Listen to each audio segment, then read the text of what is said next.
పరిమళము నీదేనా నాలో పరవశము నిజమేనా బొండు మల్లి పువ్వు కన్నా తేలికగు నీ సోపు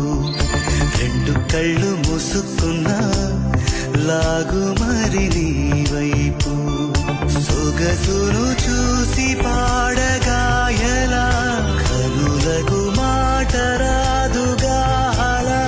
వింతల్లోనూ కొత్త వింత నువ్వేనా ఆ అందం అంటే అచ్చంగాను నువ్వే ఏ చిలిపి